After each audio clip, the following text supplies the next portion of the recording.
राम राम शेतकरी मित्रांनो, हा आपला 28 मे रोजी लागवड केलेला कापूस आहे. अति पाऊस असूनसुद्धा वरपर्यंत आपले बोंडे परिपक्व झाले. आता हे 2-3 दिवसापासून अजून भयान पाऊस चालू आहे. या कंडिशनमध्ये आपण एकदा वेचणी झालेली आहे, 1 क्विंटलपर्यंत घरी गेलेला आहे. नंतर हे फुटण झालेलं आहे. हे राशी 971 व्हरायटी आहे. याच्यामध्ये आता हे बुरशीजन्य आजार येऊन पानं खराब झाले आहेत. ह्या जातीमध्ये आता ही जात अजित 1199 आहे, कारण आपण सांधन केलेलं आहे, तर त्याच्यावर काही एक रोगराई नाही आहे. पण राशी 971 जी जात आहे.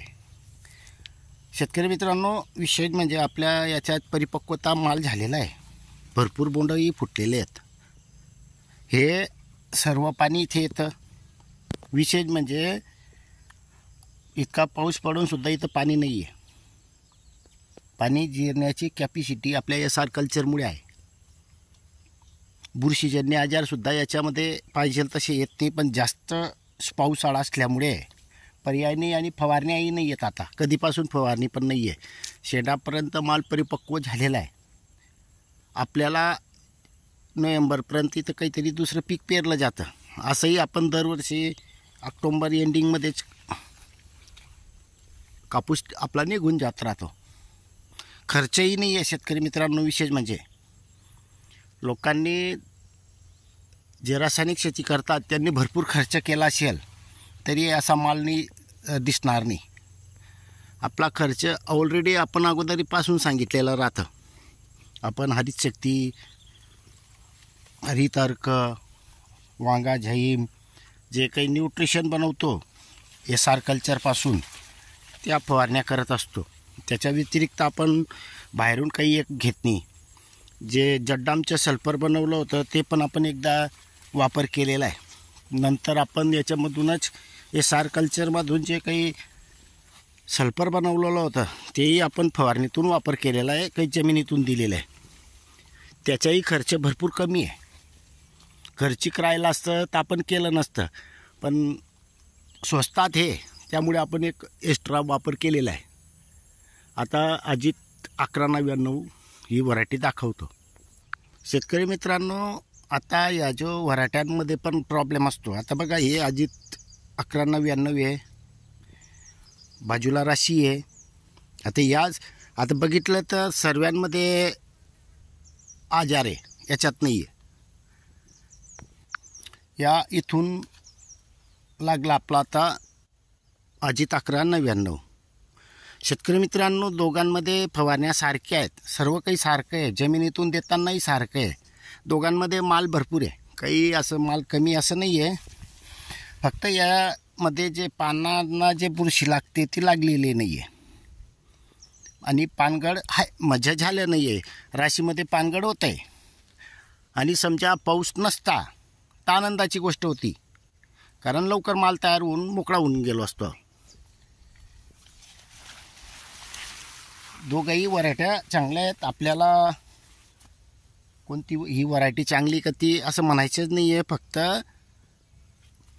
दिसायला हे चांगलं दिसतं आहे. याच्यात पण माल हे दिसायला हे आपल्याला दिसण्याशी काही घेणं देणं नाही. आपल्याला फक्त उत्पन्नाशी मतलब आहे. पाऊस नसता तर आज बी आपल्याकडे 5-6 क्विंटल कापूस घरात येऊन गेला असता. राशी चांगली फुटलेली आहे. अजितमध्ये आता फुटण चालू झालेलं आहे, तरी पण फुटलं आहे ते पण नाही असं नाही आहे. याच्यामध्येही असं बोंड तयार झालेले आहेत. दोघांमध्ये परिपक्वता आहे. विशेष म्हणजे शेतकरी मित्रांनो, इतका पाऊस असूनसुद्धा आपल्या याच्यामध्ये मी कमीत कमी सांगतो 50+ तरी आहेत. तसं तर जास्त आहेत, पण अतिशोक्ती बी नको. कारण आपण हे बोंड मोजून घेतलेले नाही आहेत, त्याच्यामुळे आपण स्पष्ट सांगू शकत नाही. त्याच्यामुळे पाण्यावरूनच समजून जातं की 50+ असतील. शेतकरी मित्रांनो, आपला खर्च भरपूरच कमी आहे, हे सर्वांनाच माहिती आहे. आपण जे काही जाळमीठ, SR कल्चर, त्यापासून बनवलेल्या निविष्ठा, काही मागं एकदा आपण सुरुवातीपासून 25 किलो आपण जे 24-24-0 दिलेला होता आपल्या SR कल्चरमध्ये टाकून, बस तेच दिलेलं आहे. त्याच्या व्यतिरिक्त आपण काही एक दिलं नाही आहे आणि सुरुवातीलाच दिलं गेलेलं आहे.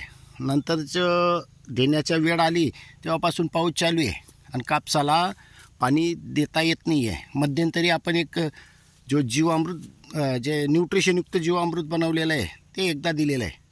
बाकी काही एक देण्याचं टाईम आला नाही, परत देणार होतो पण पाऊसच अति आहे.